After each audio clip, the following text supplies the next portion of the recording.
Hello, this is Mind the Comics, and I have just woken from my winter hibernation. And to reconnect with you guys, I thought I could show some of the stuff I've been reading um, through winter. And this is The Goddamned. I will start with the American comics. It's by Jason Aaron and R.M. Guerra. It's volume 1 and I really um, enjoyed the overall concept on the story and the visual atmosphere. Um, the art seems fine at first glance, but reading it, I was not very happy um, with some of the graphic narrative, especially in the fight scenes, which can be a bit confusing. Um, and the first fight scene in the book, I was just looking at it, um, goes for 8 pages with some 50 or 60 panels. And at times it can maybe because the characters are not very distinct one from each other, it can get a bit confusing. Um, and I am not sure if I will follow uh, into the second volume or not. But either way, it was a pleasant read. And this is Saga, Volume 7. Um, I really enjoy Saga, but I had the feeling that after the first couple of volumes, it was getting less and less interesting. And by volume 5 and volume 6, I was not very happy with the series. But this volume 7 is really, really cool. And I enjoyed it a lot. Maybe it appeals a little bit more to the heart of the reader. Um, but yeah, um, I'm I'm again excited with Saga. This was a cool volume. Although many of the characters or several characters die, and one of them is one of the coolest characters in the book, Isabel, and I think she has much to offer, and I think she'll come back to life somehow. And we have Harrow County, Volume 3, written by Cullen Bunn, usually with art by Tyler Crook, but in this volume we have a couple of other artists filling in for Tyler Crook. And the first story shows art by Carlos P. McNeil, which is okay. It's not as um, good as Tyler Crook, at least not for my taste, or not for the what I expect from Arrow County. But it is all right. The characters are depicted very similar to what Crook um, made us used to, and this is already by Tyler Crook.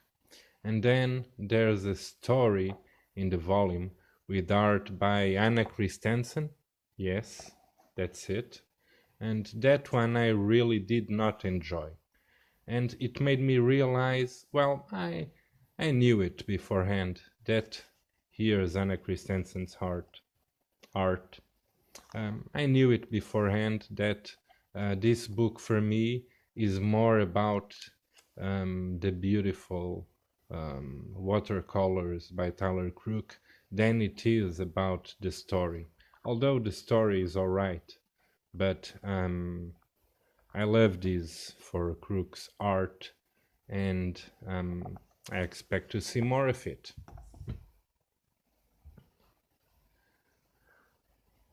And I also had Endless Nights from the Sandman, the first post Sandman series book. And this one features art by so many great artists. Look at this. Two of my favorites, Milo Manara and Miguel Ancho Prado. And then Frank Whiteley, um, P. Craig Russell, Bill Sienkiewicz. Um, they all make a excellent work in this book.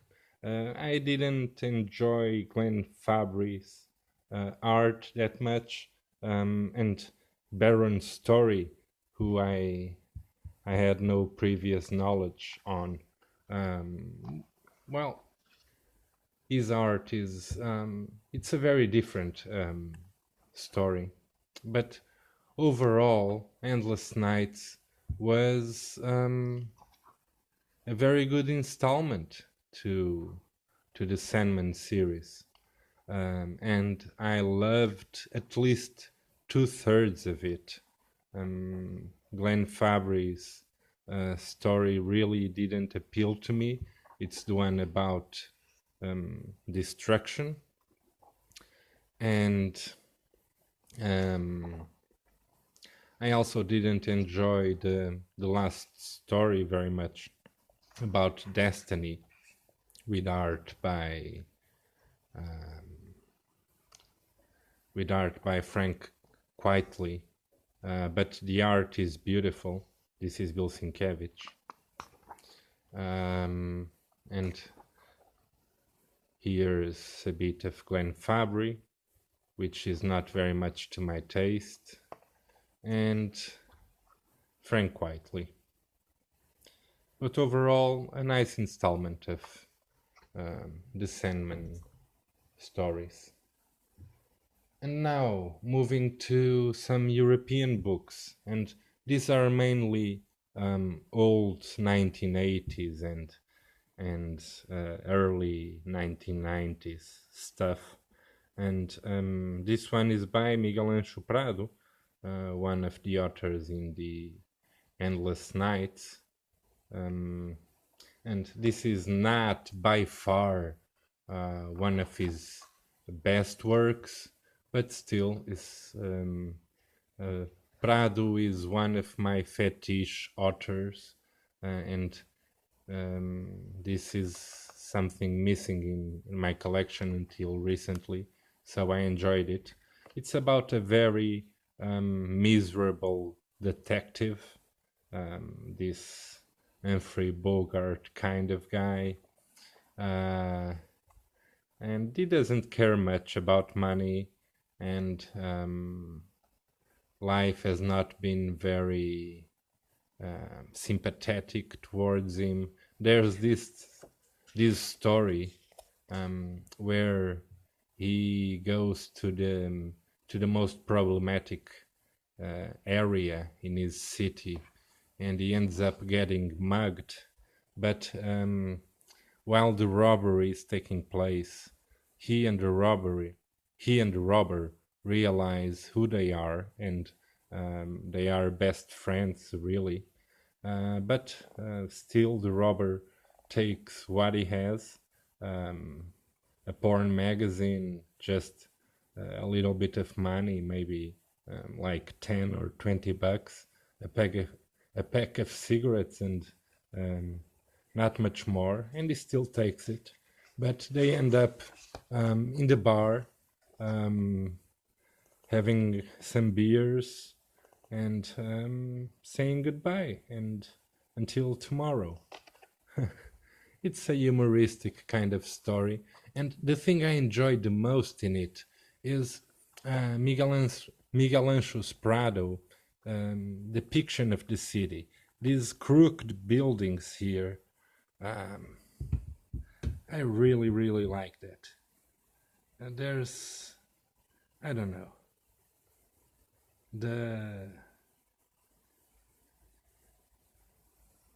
the action it brings to the art, the sense of dynamics and movement. I find that gorgeous. And the name of this is something like The Fountain of the Night, or The Source of the Night, um, The Nightly Origin, something like that. And um, Batman, A Real Story by Paul Dini with art by Eduardo Risso, which was very, very nice.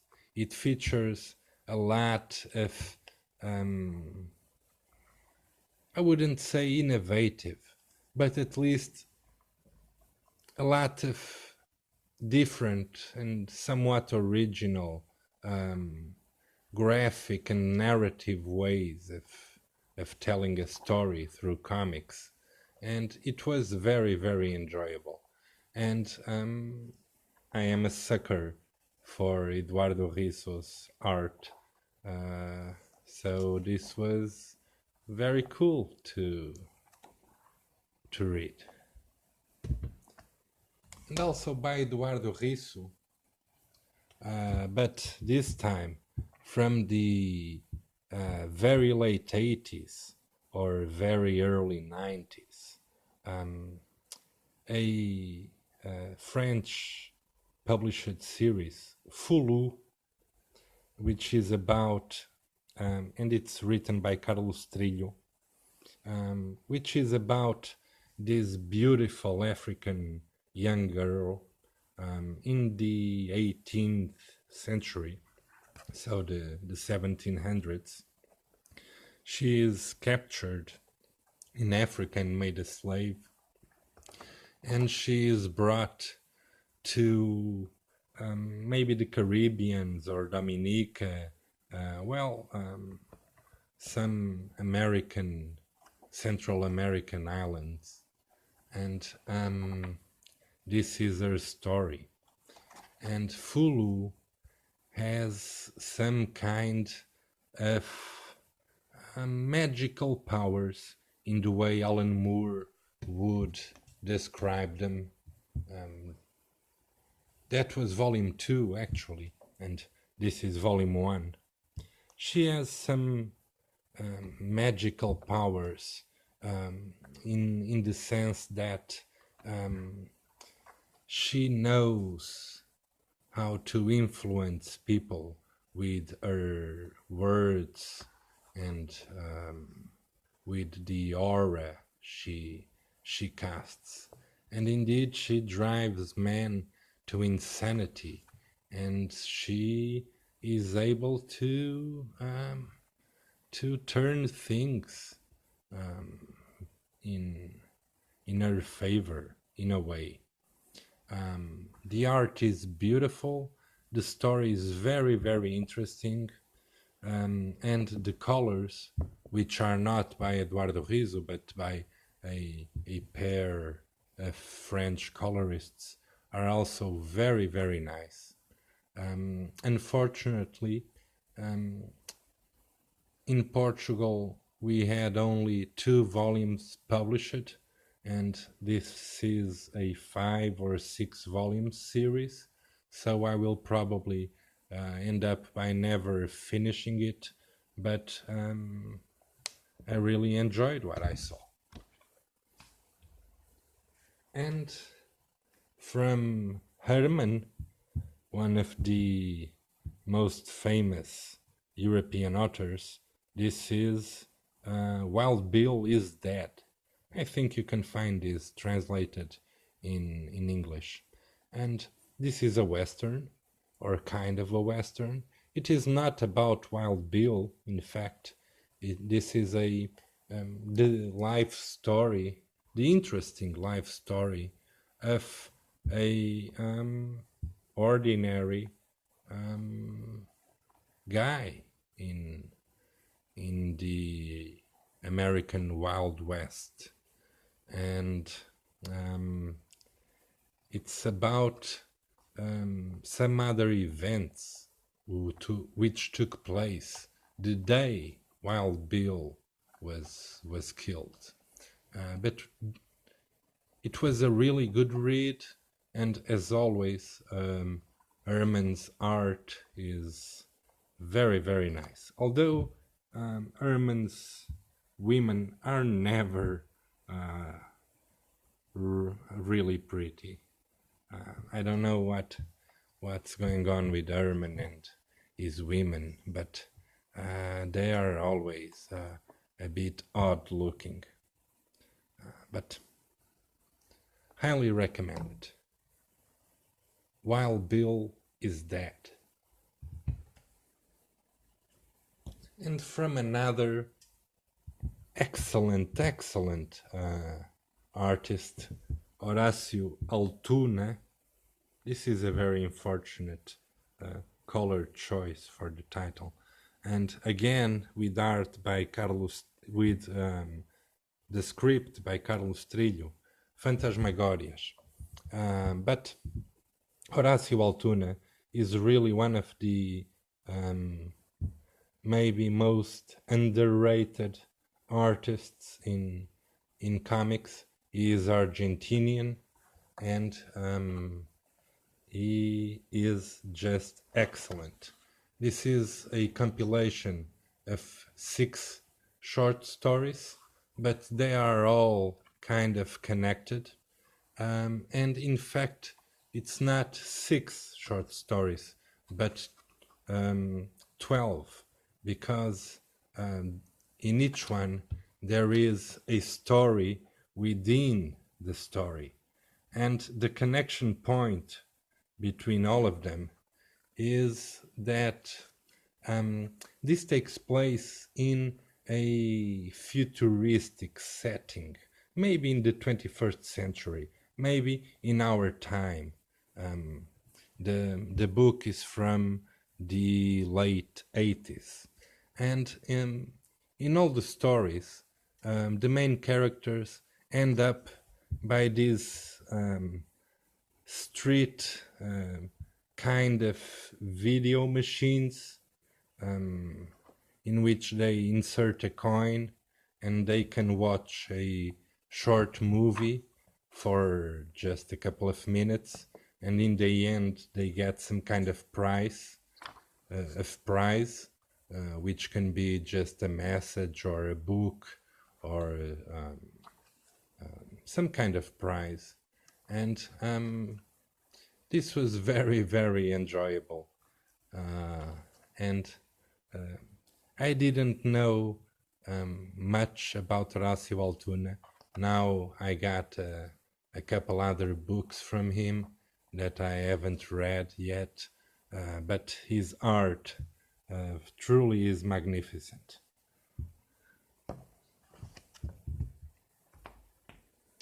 And now a series of early 1980s European books in a somewhat modern ligne claire style, with scripts by Rivière and art by Flock.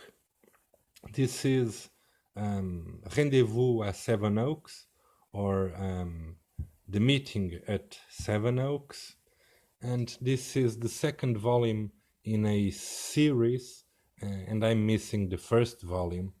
The art here still is not as good as in the third volume, but I dig this. I enjoy this kind of art, and I am a sucker for the British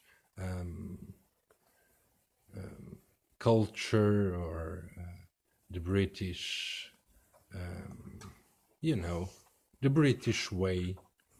And this book actually has a great script. It is about this guy, is the main character, is a young successful writer, and one day he goes to a bookstore and he finds a book with the exact same title of the book is now writing. And when he opens it, he finds the content of the book is exactly what he is writing and what he has in his mind. And he tries to solve this mystery. how come there is a book published 10 or 15 years ago, which he is now copying without knowing his existence. And it's really, really a great script. Um, I was truly surprised by this. And another album from that series. This is the Harding File, and here the art is a bit more developed. It's really a very nice ligne claire.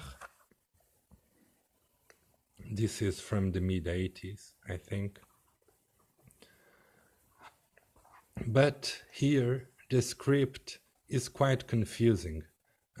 It's a financial intrigue and not very easy to follow and not that interesting.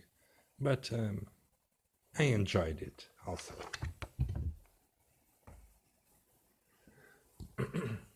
And still in the same style, but from a different series. This is by Savard, An Adventure of Dick Harrison. And the title in English would be The Shadow of the Bullfighter, or The Bullfighter's Shadow. And it is a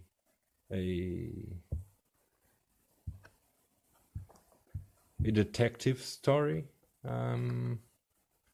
Not the most clever one, but it's pretty cool.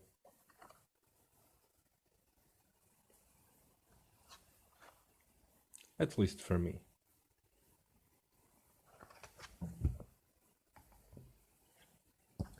And a more modern kind of ligne claire with art by Jacques Tardy and script by Manchette. This is Griffou. And Griffou is this hard-boiled detective. And again, this is a detective story, but this time very noir, with a great atmosphere. And it is very nice.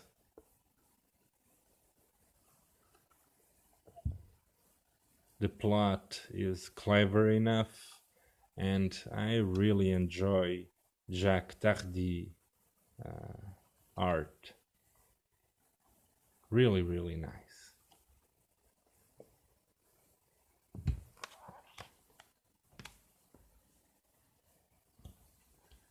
And with art by Anki Bilal, script by Pierre Christine. This is The Stone Ship, a story from the early 1980s. And I love the art of Anki Bilal in this period.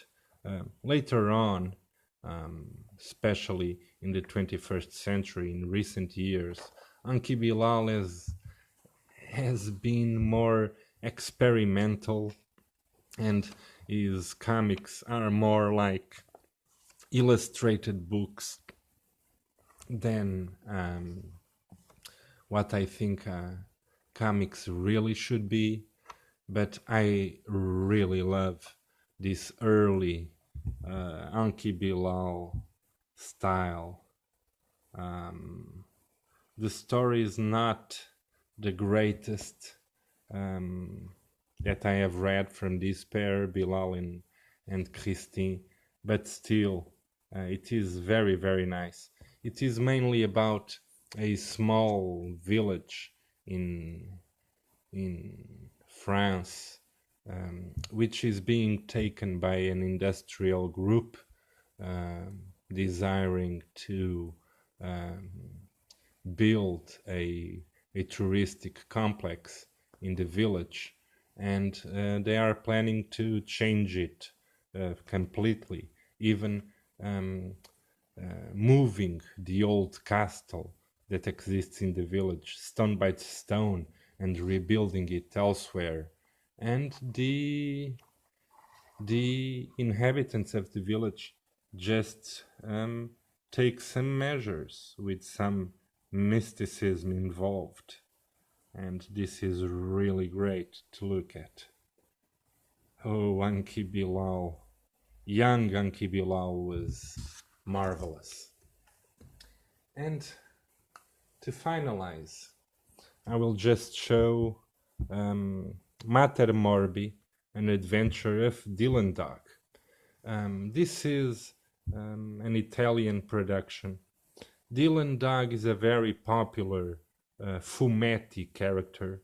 Fumetti is the name Italian comics are known by. And Dylan Dog is a sort of Constantine of Italian comics. He is a paranormal investigator. And here he deals with Mater Morbi, which is a female entity which feeds from the suffering of